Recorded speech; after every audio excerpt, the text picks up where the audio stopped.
जय जिनेंद्र बंधुओं, आपका स्वागत है हमारे चैनल जैन मोटिवेशन में। आज हम आपको ले चलेंगे श्रवणबेलगोला तीर्थ की यात्रा पर, जहां पर हम तीर्थ की वंदना और वहां का इतिहास जानेंगे। हासन के दक्षिण पूर्व में 51 किलोमीटर एवं बेंगलुरु से 160 किलोमीटर चंद्रगिरी पहाड़ियों एवं इंद्रगिरी पहाड़ियों के बीच के सुंदर एवं शांत वातावरण में स्थित यह स्थान जैनियों का सर्वाधिक प्रमुख तीर्थ स्थान है। सड़ का अर्थ है नग्न पसवी, श्रवण, सफेद ताल। यह जैन कला का उत्कृष्ट स्मारक है। इंद्रगिरी की पहाड़ी पर बनी 17 मीटर ऊंची यह गोमतेश्वर की विशालकाय प्रतिमा दुनिया की दूसरे नंबर की भीमकाय प्रतिमा है। राजा राकमल्ला के जनरल चामुंडार्या ने 900 ईस्वी सदी में इस मूर्ति को तराशने का काम शुरू कराया था। कहा जाता है कि 300 बीसी में जैन मुनि भद्रबाहु के साथ मौर्य साम्राज्य की स्थापना करने वाले सम्राट अशोक के दादा सम्राट चंद्रगुप्त ने अपना राजपाट छोड़कर यहाँ अपने गुरु भगवान भद्रबाहु स्वामी के साथ आए तथा जैन धर्म स्वीकार किया। वे यहाँ एकांतवासी होकर रहे तथा यहाँ पर ही उन्होंने अंतिम सांस ली। उन्हीं के नाम से इन पहाड़ियों को चंद्रगिरी हिल्स के नाम से जाना जाने लगा। आगे चलकर भद्रबाहु स्वामी ने दक्षिण में जैन धर्म को फैलाया। इस प्रकार चौथी एवं राष्ट्रकूटाज ने जैन धर्म का खूब प्रचार प्रसार किया। श्रवणबेलगोला का मुख्य आकर्षण भगवान बाहुबली की प्रतिमा है। यहाँ हर 12वें वर्ष में महामस्तकाभिषेक का कार्यक्रम होता है। इसमें विभिन्न स्थानों से हजारों तीर्थयात्री यहाँ एकत्र होते हैं। यह मूर्ति उस समय की उत्कृष्ट कला एवं कारीगिरी का बेजोड़ नमूना है। यह विशालकाय मूर्ति विंध्यागिरी एवं चंद्रगिरी पहाड़ियों पर दूर दूर से नजर आती है। यह एक ऐसा स्थान है जहां जैन अनुयायियों के अन्य विचारधारा के लोगों को एक बार अवश्य आना चाहिए तथा इस मूर्ति को देखने मात्र से यहां आना सफल माना जाएगा। अब हम जानेंगे कि आप गोमतेश्वर कैसे पहुंच सकते हैं। वायु मार्ग से बेंगलुरु 157 किलोमीटर इस स्थान के लिए निकटतम हवाई अड्डा है। रेल मार्ग से हसन 48 किलोमीटर निकटतम रेलवे स्टेशन है, जो अरसीकेरी, बेंगलुरु, मंगलुरु एवं मैसूरू से भली भांति जुड़े हैं। सड़क मार्ग से यह स्थान विभिन्न स्थानों से सड़क मार्ग से भली भांति जुड़ा हुआ है। Belur 90 kilometre, Hassan 52 kilometre, Halebidu 82 kilometre, Mysuru 84 kilometre एवं बेंगलुरु 148 किलोमीटर दूर है। अब हम जानते हैं गोमतेश्वर बाहुबली की प्रतिमा के बारे में, जो विंध्यगिरी पहाड़ी पर स्थित है। 470 फीट ऊंची विंध्यगिरी पहाड़ी पर स्थापित यह मंदिर प्रथम जैन तीर्थंकर भगवान ऋषभदेव यानी आदिनाथ के प्रथम पुत्र गोमतेश्वर या बाहुबली को समर्पित है। यह 58 फीट 8 इंच की ऊंचाई की ग्रेनाइट प्रतिमा का वजन लगभग 80 टन है।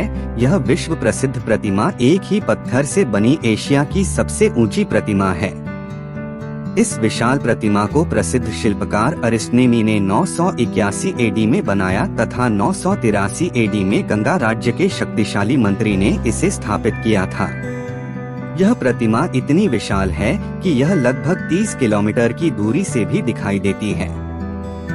इसकी एक खास बात यह भी है कि इस 1000 वर्ष पुरानी प्रतिमा पर वातावरण का आज तक कोई प्रभाव नहीं पड़ा है। यह उस समय की वास्तुकला एवं शिल्पकला का उत्कृष्टतम नमूना है। यह स्थल मैदानों के साथ साथ आसपास की पहाड़ियों का भी मनोरम दृश्य प्रस्तुत करता है।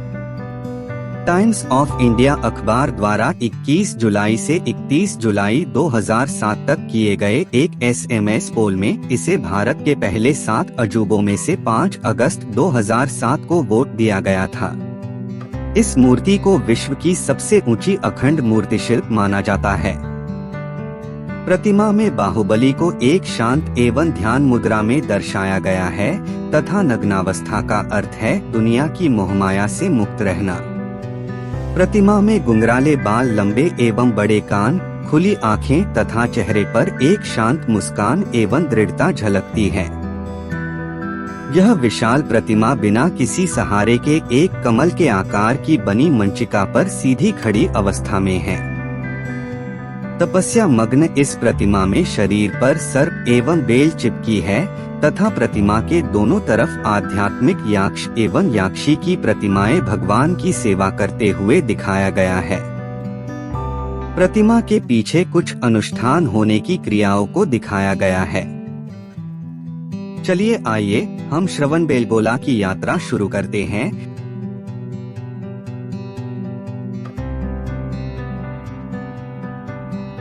यहाँ आपको जैन मंदिर की धर्मशाला में रुकने की पूर्ण व्यवस्था है।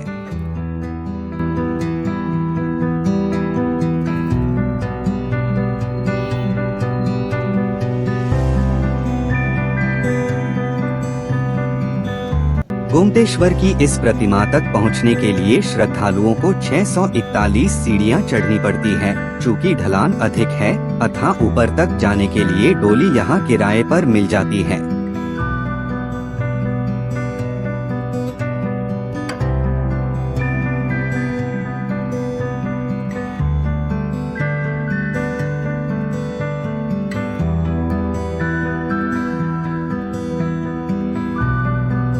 ऊपर जाने के रास्ते में और भी छोटे छोटे जैन मंदिर हैं। इन्हीं में एक प्रसिद्ध और बड़ा जैन मंदिर ओडेगल या ओडेगल बस्ती है जो होयसाला समय का है। आइए इस प्राचीन त्रिमंदिर के दर्शन करते हैं। ओडेगल बस्ती का नाम तहखाने की पत्थर टेकों से प्राप्त हुआ है। गोमतेश्वर में पहाड़ का एकलौता त्रिमंदिर है। कर्णाश्म शिलाखंड से बनवाया गया। यह अपने ऊंचे स्थान और हमें वहां ले जाने वाली सीढ़ियों के कारण प्रभावशाली है।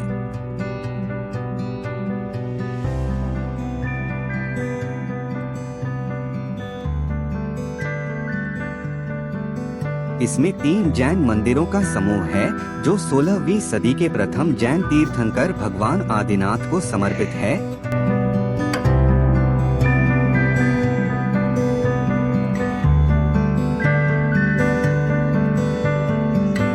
तथा इसके दाईं तरफ 22वें तीर्थंकर श्री नेमिनाथ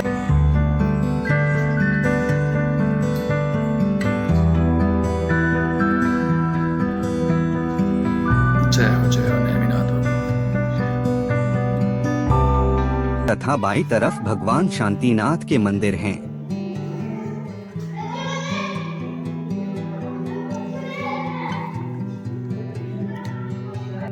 बाहरी दीवारें बहुत सादी हैं।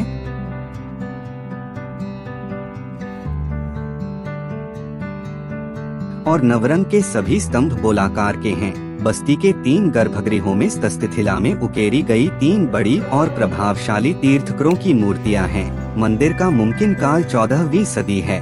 साहित्यिक कृतियां इसे त्रिकूट बस्ती कहती है।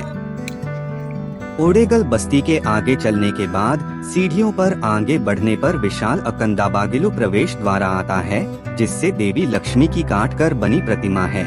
उसे दोनों तरफ की खिड़कियों पर गजरात हाथी बने हुए हैं।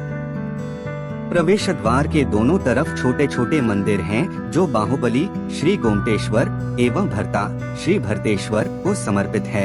ऐसा विश्वास है कि इन्हें भी चामुंडराया ने ही बनवाया था। इसके आगे चलने पर और 2 प्रवेश द्वार आते हैं जो गोमतेश्वर मंदिर के बाहरी प्रांगण तक जाते हैं।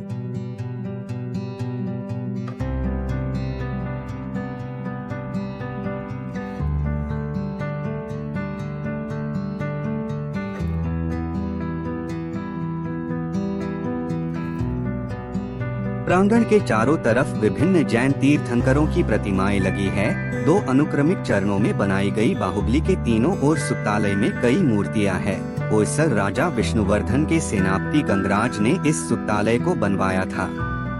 24 मूर्तियों को होयसल काल के 20वीं से ही 12वीं सदी ने बनवाया। बाकियों की स्थापना का केती से ही, बीदवे से ही, नेमी से ही आदि ने की। सुक्तालय की मूर्तियां 3.5 फीट से 5.5 फीट तक ऊंची है। धर्मनिष्ठ जैनों को एवं जैन कला और मूर्ति विज्ञान के छात्रों के लिए बड़ी दिलचस्पी वाली हैं। पीठिकाओं पर उकेरे हुए प्रलेखों और संज्ञानों से परिचारक देवताओं के हाथ में रहने वाले लांछनों से तीर्थंकरों के कई स्पष्ट लक्षणों से मूर्तियों को पहचाना जाता है।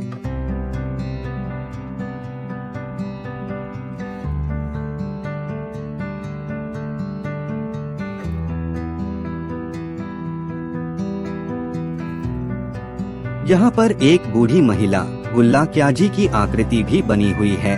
यह सुंदर गहने पहनी महिला की आकृति गंगा समय की उत्कृष्ट वास्तुकला का बेजोड़ नमूना है। ऐसी मान्यता है कि जब इस मूर्ति पहला मस्तकाभिषेक होने वाला था, उस समय एक बड़ी ही अद्भुत घटना घटी। बाहुबली भगवान का अनेक घटों यानी घड़ों से अभिषेक किया जा रहा था, पर वह अभिषेक भगवान की मूर्ति के घुटनों से नीचे ही नहीं आ पा रहा था। सब चिंता में पड़ गए कि आखिर यह क्या हुआ। किसी को कुछ समझ नहीं आ रहा था।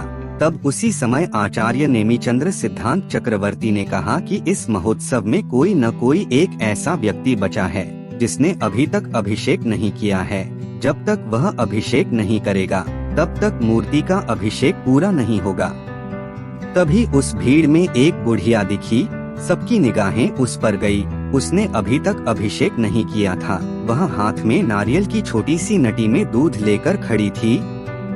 जैसे ही बुढ़िया ने नारियल की नटी से दूध भगवान के मस्तक पर डाला तो क्या देखते हैं कि पूरी की पूरी मूर्ति दूध से भीग गई। सबसे बड़ा चमत्कार तो यह हुआ कि बुढ़िया अभिषेक करते ही कहाँ गायब हो गई, किसी को पता ही नहीं चला। सब ढूंढते रहे। उसी समय आचार्य नेमिचंद्र सिद्धांत चक्रवर्ती ने चामुंडराय सहित उपस्थित लोगों से कहा कि वह बुढ़िया और कोई नहीं, भगवान नेमिनाथ की यक्षिणी कुष्मांडनी देवी थी। चलिए अब जानते हैं भगवान गोमटेश्वर के महामस्तकाभिषेक के बारे में। यह एक अद्भुत धार्मिक अनुष्ठान है। इसमें मूर्ति को दूध, दही, घी, केशर और स्वर्ण मुद्राओं से अभिषेक किया जाता है। यह अनूठा अभिषेक यहाँ हर 12वें वर्ष में होता है। इसमें लाखों की संख्या में देश विदेशों से श्रद्धालु विभिन्न स्थानों से आते हैं। यह इस बात का यहाँ भगवान गोमटेश्वर ने 12 महीने घोर तपस्या एवं ध्यान लीन रहे व उन्हें उसके बाद उन्हें यहाँ कैवल्य ज्ञान प्राप्त हुआ तथा यह अभिषेक उसी का एक प्रतीक है। इस अनुष्ठान में पुजारी एवं भक्तजन भगवान बाहुबली की इस विशाल मूर्ति को तेल लगाते हैं। फिर 1008 कलश पानी, दूध, नारियल पानी, घी, दही, चीनी, शहद, हल्दी, बादाम, केशर, गुड़, केले, चंदन, पुष्प, सोने व चांदी के फूल आदि से प्रतिमा पर मंत्रों के उच्चारण के साथ डालते हुए यह अभिषेक अनुष्ठान करते हैं। पिछली शताब्दी में फरवरी 2018 में इसका पिछला अभिषेक हुआ था। चलिए अब जानते हैं भगवान गोमटेश्वर की मूर्ति निर्माण का संदर्भ। गंग साम्राज्य के राजमल के सेनापति और प्रधानमंत्री चामुंडराय ने अपनी मां काल्ला देवी की इच्छा से इस मूर्ति का निर्माण कराया था। बाहुबली के दर्शन के बिना दूध स्वीकार नहीं करूंगी, ऐसी प्रतिज्ञा वाली अपनी मां को पौदनापुर ले जाने के मार्ग में कलवप्पु, जो आज का श्रवणबेलगोला है, में एक रात शासन यक्षिणी कुष्मांडनी देवी ने स्वप्न में कहा, छोटे पहाड़ से बड़े पहाड़ पर बाण छोड़ने से वहां बाहुबली का दर्शन होगा।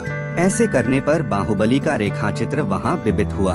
महाशिल्पी को बुलाकर मूर्ति का निर्माण कराया। इस मूर्ति को बनाने में मूर्तिकार को लगभग 12 वर्ष का समय लगा। चलिए अब हम भगवान बाहुबली की शांति धारा देखते हैं, फिर उसके बाद चंद्रगिरी पहाड़ की वंदना पर निकलेंगे।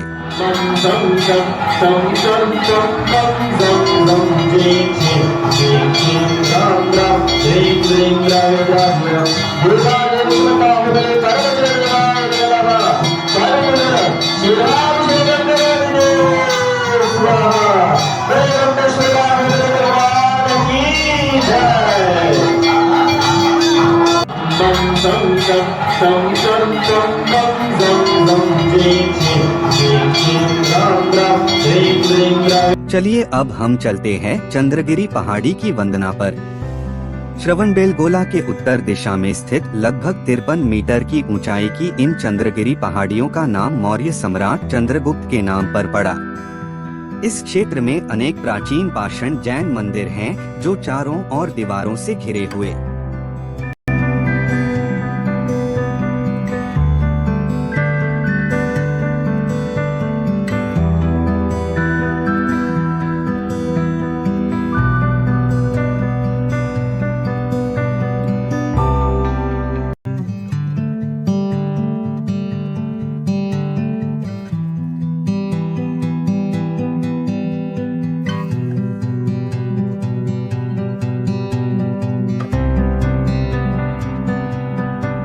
विशाल प्रवेश द्वार में प्रवेश करते ही बाईं तरफ पहला मंदिर आता है शांतिनाथ मंदिर। इस 16वें जैन तीर्थंकर भगवान शांतिनाथ की 3.3 मीटर ऊंचाई की मूर्ति स्थापित है।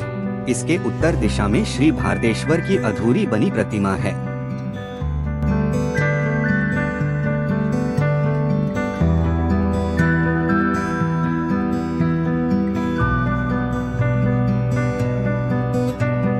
आगे चलने के बाद आती है श्री भारतेश्वर की अधूरी बनी प्रतिमा। शांतिनाथ बस्ती के उत्तर में लोह के घेरे में खड़ी यह मूर्ति बाहुबली के भाई भरत की मानी जाती है। 10वीं सदी में दिगंबर परंपराओं ने इस जगह में भरत मूर्ति अपना ली और सर्वप्रिय बनाया। बड़े पहाड़ पर अखंड बागिलू के पास एक और भरत की मूर्ति है। एक निकट प्रलेख से यह मालूम पड़ता है कि शिल्पकार अरिष्टनेमी ने विराट मूर्ति को काटने के पहले यहाँ प्रयोग किया था। इस मूर्ति को प्रतिष्ठित नहीं किया गया है, वह जंघा के नीचे वितरित है, यद्यपि शौल शास्त्र की दृष्टि से दूसरे पहाड़ की गोमट मूर्ति से निकट है। आगे चलने के बाद आता है भगवान सुपार्श्वनाथ जी का मंदिर। 7वें जैन तीर्थंकर सुपार्श्वनाथ जी को समर्पित यह मंदिर इस पहाड़ी के सबसे प्राचीन मंदिरों में से एक है।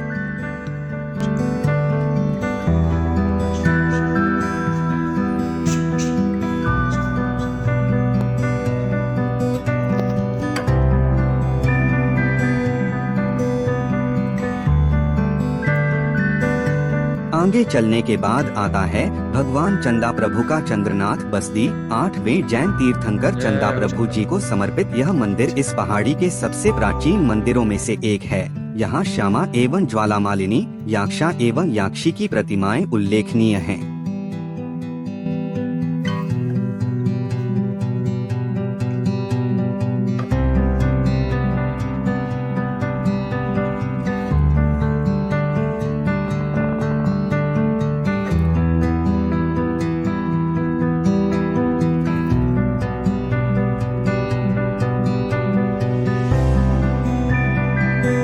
आगे चलने के बाद आता है भगवान नेमिनाथ का चामुंडराय बस्ती। वास्तुशिल्पीय दृष्टि से दिलचस्प और ऐतिहासिक दृष्टि से महत्वपूर्ण चामुंडराय बस्ती को या तो चामुंडराय ने बनवाया या तो उसकी स्मृति में उसे अपना नाम दिया। यह कणास्म इमारत गंग कारीगरी और द्रविड़ वास्तुशिल्पीय अभिलक्षण का सही नमूना है। हालांकि बाहरी दीवारें शादी है मुंडेस और शिखर अलंकृत हैं। ओरियों के नीचे रहने वालों हंसों की कतार, छजली के नाल के आकार वाले तोरण, मुंडेर की निम्नतम कतार पर अश्वमीनों या सिंहमुखी मछलियों की कतार, तीर्थंकरों, यक्ष, यक्षियों, गंधर्वों, हाथियों आदि के बड़े उभार वाले चित्रों की कतार, ऊंचे भाग में रहने वाले त्रिअंकेकार के वास्तुशिल्पीय अंग मनोहर हैं। गंग कलाकारों की कुछ उत्कृष्ट कृतियां मुंडेर पर मिलती है। मुंडेर की वास्तुशिल्पी ढांचे को शिखर पर दोहराया गया है। शिखर परिपूर्ण, संतुलित, ठोस और सघन है। गर्भगृह में मंदिर 22वें जैन तीर्थंकर भगवान नेमिनाथ की मूर्ति है, जिसको प्रसिद्ध होयसल कलाकार गंगाचारी होयसलचारी का बेटा ने बनवाया था। अंतराल में सर्वाहन यक्ष और अंबिका यक्षी के शिल्प हैं। 982 ईस्वी में चंद्रगिरी पहाड़ी पर बना यह मंदिर सबसे बड़ा एवं सुंदर मंदिर है।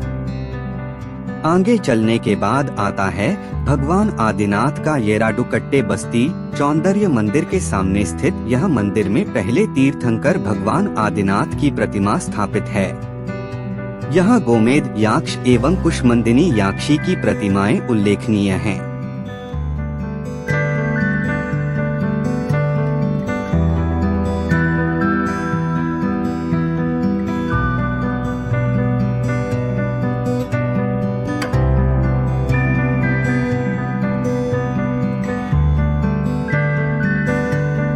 आगे चलने के बाद आता है भगवान शांतिनाथ का सावंती गंधर्वना बस्ती। यह मंदिर 16वें जैन तीर्थंकर भगवान शांतिनाथ को समर्पित है। यहाँ जो लिखावटे हैं उनसे यह जानकारी मिलती है कि इसका निर्माण 1123 AD में शांतला देवी, जो होयसाला के शक्तिशाली राजा विष्णुवर्धन की धर्मपत्नी थी, ने करवाया था। अंतराल में रहने वाले गोमेद याक्ष एवं कुष्मंदिनी होयसल काल की कारीगरी है। नवरंग के स्तंभ सादे हैं। इस मंदिर पर एक शिखर है जिसे बाद में नवीकृत किया गया।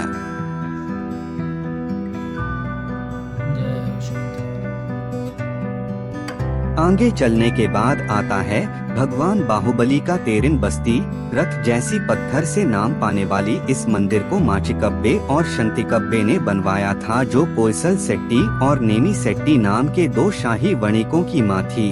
उसे 1117 एडी में समर्पित किया गया। गर्भगृह की बाहुबली मूर्ति जो 4 फीट की है, अंतराल में पाई जाने वाली यक्ष और यक्षी सरवाहन और अंबिका की मूर्तियां 12वीं सदी में होयसल कल की कारीगरी है।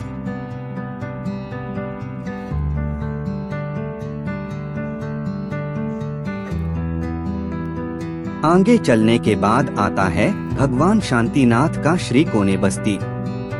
इसमें 16वें जैन तीर्थकर भगवान शांतिनाथ की 3.3 मीटर ऊंचाई की मूर्ति स्थापित है।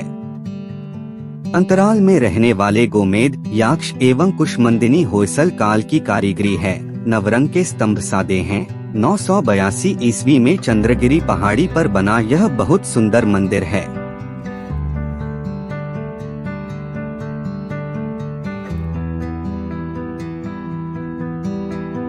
आगे चलने के बाद आता है भगवान आदिनाथ का श्री शासन बस्ती। द्वार पर रहने वाले शासन या शिलालेख से इस मंदिर को यह नाम प्राप्त है। गर्भगृह में सिंहासन पर पर्यकासन, जो एक प्रातिनिधिक यौगिक मुद्रा है, में बैठे आदिनाथ की मूर्ति पर एक शिलालेख है। यह बताता है कि यह इंद्रकुलाग्रह लक्ष्मी का निवास गंगराज ने बनवाया था। ओसलय राजा विष्णुवर्धन ने उसके निर्वाह के लिए परन गांव का अनुदान किया। यक्ष और यक्षी सरवाहन और अंबिका होयसल काल की कारीगरी है। कहा जाता है कि गंगराज ने कतले बस्ती और शासन बस्ती का निर्माण करवाया था। प्रथम मंदिर का निर्माण अपनी मां और दूसरे का निर्माण अपनी पत्नी लक्ष्मीवती के लिए 1118 एडी में किया था। आगे चलने के बाद आता है भगवान पार्श्वनाथ का श्री चंद्रगुप्त बस्ती। केटलाई मंदिर के दाईं तरफ स्थित यह इस पहाड़ी का सबसे छोटा मंदिर है। यह जैन मंदिर अपनी उत्कृष्ट वास्तुकला के लिए जाना जाता है। इसमें 23वें जैन तीर्थंकर भगवान पार्श्वनाथ की मूर्ति स्थापित है। स्थानिक प्रतीक के अनुसार यह बस्ती चंद्रगुप्त मौर्य से संबंधित है, जो भद्रबाहु के साथ इस पहाड़ पर रहे थे। हो सकता है इस मंदिर को 9वीं सदी में बनवाया गया और उसके पश्चात इसे चंद्रगुप्त के नाम से जोड़ा गया। इस 3 कोठरी वाले मंदिर में दिलचस्प अभिलेख है। 1 बढ़िया शिखर, 2 अंतराल में खड़ी हुई सरवाहन यक्ष की अद्भुत मूर्ति, 3 2 छिद्रल जलाधरी जिनके उभार चित्र वाले हैं और जिन्हें भद्रबाहु से संबंधित समझा जाता है। सरवाहन यक्ष की मूर्ति गंग कारीगरी के अभिलक्षण प्रकट करती है। गर्भगृह में 4 हाथों वाली यक्षी पद्मावती और अंबिका यक्षी 12वीं सदी के हैं। होयसल कारीगरी की छाप रखते हैं। भद्रबाहु के प्रवास की कथाएं का वर्णन करने वाले पत्थर जलांधरों को दासोज नाम के होयसल कलाकार ने बनाया था।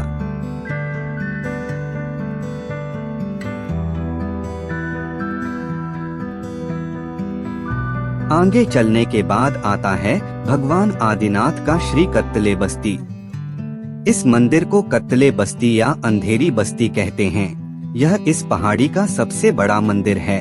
इस मंदिर को एक विशिष्ट अभिलक्षण चक्रदार पथ है, जो इस पहाड़ की दूसरी किसी भी इमारत में पाया नहीं जाता। आदिनाथ की पीटिका का शिलालेख बताता है कि इस मंदिर को होयसल राजा विष्णुवर्धन के शासन काल में मंत्री गंगराज ने अपनी मां पोचिकब्बे की स्मृति लगभग एडी 1118 में बनवाया। गर्भगृह के द्वार पर रहने वाले यक्ष और यक्षियों की मूर्तियां भी होयसल काल की उत्कृष्ट कारीगरी है।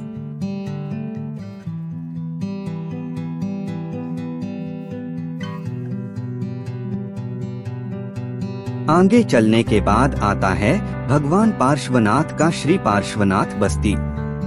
इस मंदिर को प्रलेखों में कमट पार्श्वनाथ बस्ती के नाम से उल्लेखित किया गया है। इसे 11वीं सदी में बनाया गया है।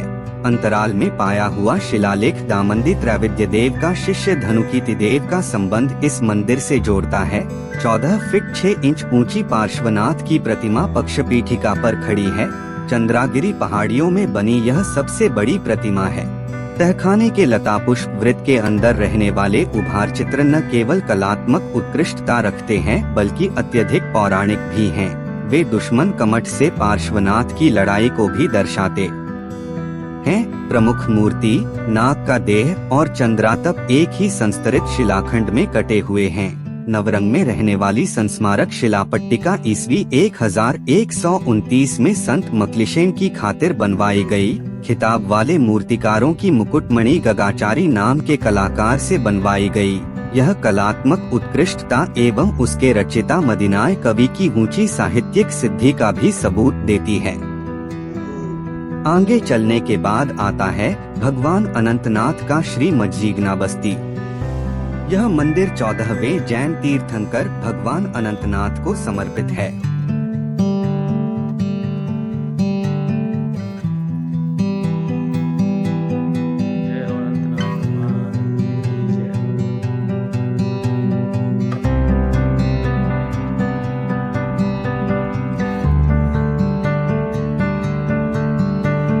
आगे चलने के बाद आता है इस पहाड़ का मानस्तंभ।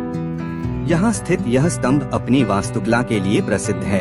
ऐसा कहते हैं कि एक जैन व्यापारी पुट्या ने इनको 17वीं शताब्दी में बनवाया था। पार्श्वनाथ बस्ती मंदिर के सामने मानस्तंभ 65 फुट ऊंचाई पर है और श्रवण बेलगोला में सबसे बड़ा मानस्तंभ माना जाता है। इस स्तंभ को 17वीं सदी के अंत में जोड़ा गया। पहाड़ पर और आगे चलने के बाद आती है भगवान भद्रबाहु की गुफा।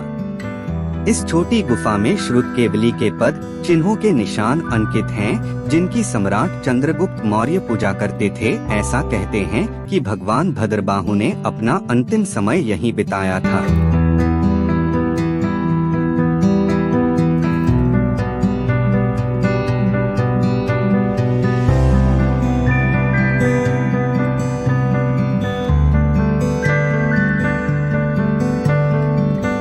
यहाँ से विंध्यगिरी पहाड़ी का बहुत ही मनोरम दृश्य दिखाई देता है।